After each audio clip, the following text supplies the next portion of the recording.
ស្ដីបងប្អូនថ្ងៃនេះខ្ញុំមកបង្ហាញពីវិធីបណ្ដុះសណ្តែកបាយជាមួយនឹងខ្សាច់សម្ភារៈរបស់យើងគឺទី1គឺយើងមានខ្សាច់កន្លះចានចង្កឹះតមកមានទឹកតមកមានខ្សាច់គឺយើងដាក់ក្នុងកញ្ច្រែងបែបនេះបងប្អូនតមកគឺយើងមានកធុនមួយសម្រាប់គ្រាប់នៅពេលដែលយើងបណ្ដុះសណ្តែកហ្នឹងគឺយើងគ្រាប់ពីលើកញ្ច្រែងរបស់យើងដើម្បីឲ្យសណ្តែករបស់យើងគឺងងឹតទៅសណ្តែករបស់យើងសល្អបើសិនជាសណ្តែករបស់យើងវាត្រូវពន្លឺវានឹងខៀវវាអត់សូវល្អទេ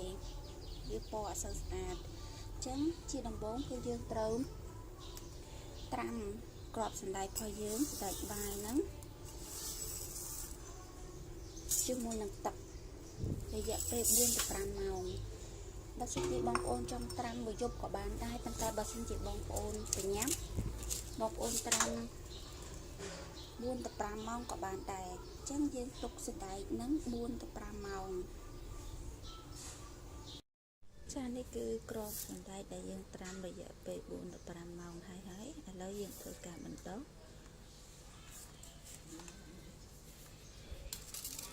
ហើយយើងកើបខ្សាច់ហ្នឹងចេញពាក់កណ្ដាល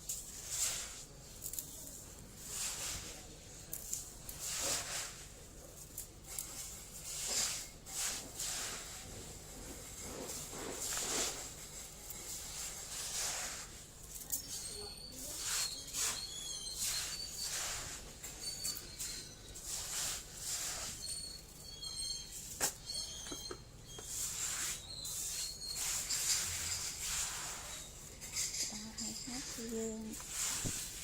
ទៅស្មាប់បែបនេះហើយតបមកយើងយកខ្សាច់របស់យើងហ្នឹងរាយវាបែបនេះមក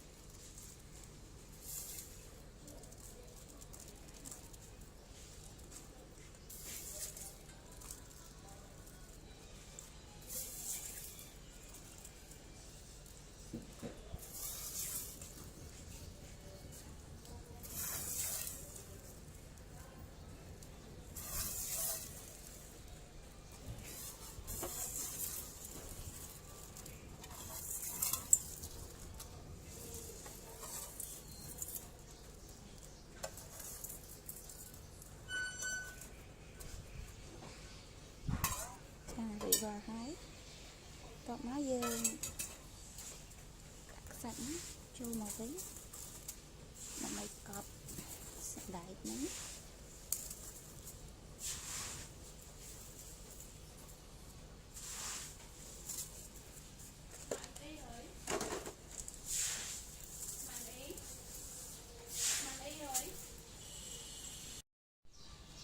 ឥឡូវយើងកប់រួចរាល់ហើយគឺយើង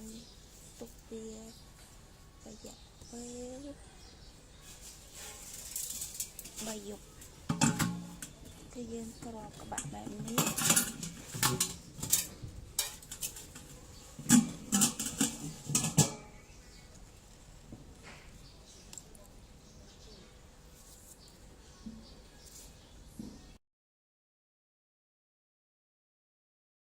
ចានេះគឺជាសណ្តែកដែលយើងបានថ្ងៃមុនយើងបដោះបាន2យប់ហើយរាប់ហើយថ្ងៃនេះទាំង2យប់ហើយឥឡូវយើងសាកបើកទាំងអស់គ្នាមើលតើសណ្តែករបស់យើងល្មមហើយឬនៅចាបងប្អូននេះគឺសណ្តែកដែលយើងបដោះនេះគឺវាមានស្ទើរបែបនេះឥឡូវយើងអាចធ្វើការដកវាបានបន្តិចមកហើយ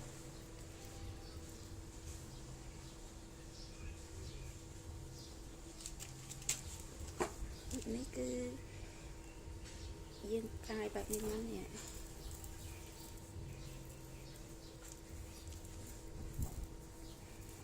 គឺស្បែករបស់យើងគឺបាន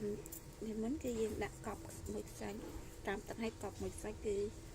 ដាក់ចោល2យប់ឥឡូវគឺចានេះគឺវែងល្អណាស់បងប្អូនហើយគឺធម្មជាតិពិតហើយអត់កពុលទៀតចឹងបងប្អូនអាចធ្វើការសាកបណ្ដុះដោយខ្លួនឯងបាន តាមវិធីដែលខ្ញុំបានណែនាំខាងលើយើងក៏ដកមកយើងត្រូវការញ៉ាំប៉ុណ្ណាឆុងលីឬក៏ឆាជាមួយតៅហ៊ូដាក់ជាមួយបបរគុយទាវអីហ្នឹងគឺសិតតែឆ្ងាញ់ហើយយកទៅលាងទឹកឲ្យស្អាតទៅចាបងប្អូនអ្នកល្អណាស់អរគុណចំពោះការទស្សនាវីដេអូនេះ